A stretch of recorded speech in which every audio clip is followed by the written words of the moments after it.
ये सिर्फ 5 उंगली का खेल है। आप सुनते होंगे CAA, NRC, NPR और सोचते होंगे ये खेल क्या है, इतने सब शब्द हैं, समझ नहीं आता। वैसे बड़ा साधारण सा खेल है। मैं आपको समझा देता हूं। ये सिर्फ 5 उंगली का खेल है। 5 उंगली की यात्रा समझ लीजिए, ध्यान से समझिएगा और फिर समझाइएगा भी दूसरों को। ये यात्रा शुरू होगी सबसे छोटी उंगली से। बड़ा साधारण सा काम होगा। अप्रैल के महीने में आपके घर कोई आएगा, सरकारी कर्मचारी, हो सकता है स्कूल के टीचर कोई आए, कहेंगे हमें आपके घर सिर्फ गिनती करनी है कितने लोग रहते हैं। बस नाम पूछेंगे, कब पैदा हुए ये पूछेंगे, ये भी पूछेंगे कि आपके माता पिता चाहे हैं या नहीं है अभी, वो कहां पैदा हुए थे, कब पैदा हुए थे। आधार कार्ड का नंबर मांगेंगे, ड्राइविंग लाइसेंस मांगेंगे, कोई प्रमाण नहीं मांगेंगे। उस वक्त आपको लगेगा छोटा सा मामला है। ये छोटी उंगली का पहला कदम ये है NPR वाली छोटी सी उंगली। फिर दूसरी उंगली ये D वाली उंगली है। D क्यों? क्योंकि आपके घर से जब एक बार ले जाएंगे लिख के, उसके बाद तहसीलदार के दफ्तर में, किसी सरकारी दफ्तर के अंदर कुछ टाइम बाद, हो सकता है कुछ महीने बाद, चुपचाप से उस लिस्ट का मूल्यांकन किया जाएगा और कोई सरकारी कर्मचारी उस लिस्ट में कुछ नामों के आगे D लिख देगा। D का मतलब डाउटफुल। डाउटफुल का मतलब संदेहास्पद, जिस पर शक है। किस बात का शक है? कि ये भारत के नागरिक दरअसल हैं नहीं। भाई कैसे फैसला होगा?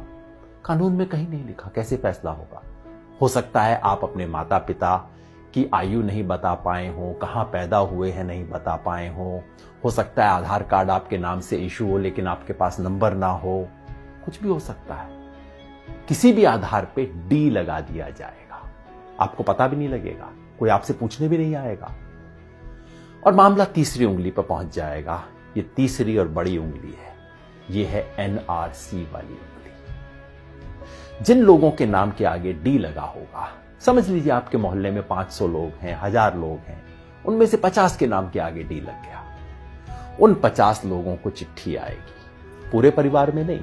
हो सकता है परिवार में बहू को चिट्ठी आए, बेटे को ना आए, बाप के नाम चिट्ठी आए, पोते के नाम चिट्ठी ना आए। कुछ लोगों के नाम चिट्ठी आएगी और उन्हें कहा जाएगा, नोटिस दिया जाएगा, अब आप साबित कीजिए कि आप भारत के नागरिक हैं।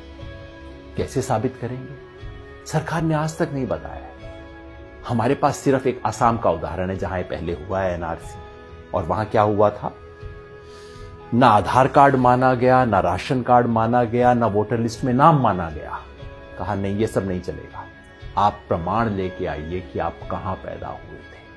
आज से 30 साल पहले वोटर लिस्ट में आपका नाम था कि नहीं था, पुरखों का नाम था कि नहीं था, कोई संपत्ति का प्रमाण पत्र लेके आइए।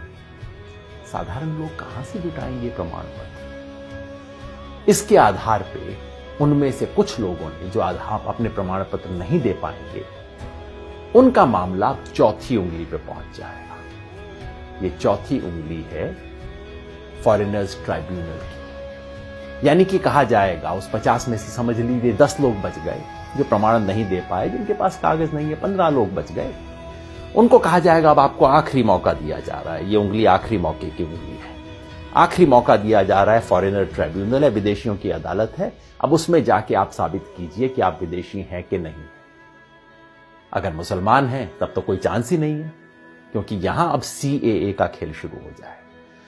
अगर मुसलमान हैं, आपको विदेशी माना गया है, तो अब आप तो विदेशी हैं ही हैं, चाहे आपके बाप दादा यहां पे 500 साल से, 1000 साल से रहते आ रहे हैं। अगर मुसलमान नहीं भी हैं तो पता है क्या है, आपको ये साबित करना पड़ेगा कि आप बांग्लादेश, पाकिस्तान, अफगानिस्तान से आए। अब आप सोचिए, बिहार यूपी में रहने वाले लोग, नेपाल की तराई में रहने वाले लोग, श्रीलंका में रहने वाले लोग, श्रीलंका के पास तमिलनाडु में रहने वाले लोग कहां से साबित करेंगे भाई कि हम पाकिस्तान से आए, बांग्लादेश से आए, अफगानिस्तान से आए? फॉरेनर ट्राइब्यूनल में अगर साबित आप नहीं कर पाए, जो लोग भी साबित नहीं कर पाए, वो लोग विदेशी घोषित हो जाएंगे और मामला अब चौथी उंगली से अब अंगूठे पे पहुंच जाएगा, अंगूठे तले दबने वाला। ये है डिटेंशन सेंटर। डिटेंशन सेंटर का मतलब जेल, विदेशियों के लिए बनी हुई खास जेल। भारत सरकार इसके नियम बना चुकी है। डिटेंशन सेंटर असम में बन चुका है, कर्नाटका में काम करना शुरू कर चुका है, बाकी 10 राज्यों में बन रहे हैं डिटेंशन सेंटर। जिस व्यक्ति के पुरखे पता नहीं कब से यहां पे रहते आ रहे होंगे, उसे अपनी ही मिट्टी में विदेशी बना के डिटेंशन सेंटर में डाल दिया जाएगा। यह है खेल। शुरू होगा छोटी उंगली से, एनपीआर से, और खत्म होगा कुछ लोगों के लिए। हो सकता है 1000 में से 1 लोग, हो सकता है 1000 में से 2 लोग डिटेंशन सेंटर में बने। क्या ये चाहते हैं? अगर नहीं चाहते तो इसे रोकने का एक ही तरीका है। ये 5 उंगली का खेल कैसे रुकेगा? जैसे ही पहली उंगली मोड़ने की कोशिश हो, आप 5 उंगलियां कर लीजिए बंद, मुट्ठी लीजिए कस और उठा दीजिए अपना हाथ। विरोध करना होगा, यानी कि जब पहली उंगली उठे एनपीआर वाली, एनपीआर का बायकॉट करना होगा। पूरे देश में जो नागरिकता संशोधन के बारे में आंदोलन चल रहे हैं, उन सब ने मिलकर कॉल दिया है। हम भारत के लोग, we the people of India, जो देश के 120 से ज्यादा संगठनों ने इकट्ठा होकर बनाया है, सब ने कहा है कि एनपीआर का बायकॉट करें। यानी कि जब आपके घर में कोई टीचर आए, कोई सरकारी कर्मचारी आए एनपीआर का डेटा लेने, प्यार से बात कीजिए। इससे बुरा बात करने की जरूरत नहीं। पानी पिलाइए, चाय पिलाइए, नमकीन भी खिलाइए। नमक खिलाना बहुत जरूरी है, क्योंकि ये संविधान का नमक खाते हैं, याद दिलाना है। ये कर्मचारी इस देश के कर्मचारी हैं, किसी पार्टी के नहीं है। सब कुछ दीजिए, प्यार से कीजिए, लेकिन कागज नहीं लिखवाएं।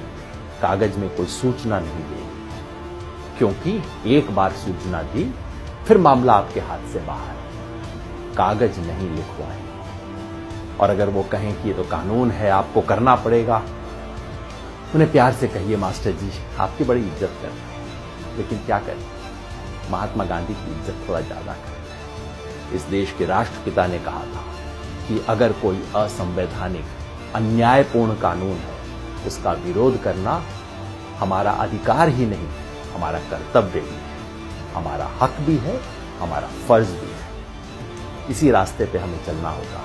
याद रखिए, हम संविधान बचाने निकले। एक हाथ में तिरंगा, दूसरे में संविधान, मन में अहिंसा और जन गण मन का ध्यान। इसी रास्ते पे हमें चलना है। ये लड़ाई में हम लड़ेंगे और निश्चित जीतेंगे।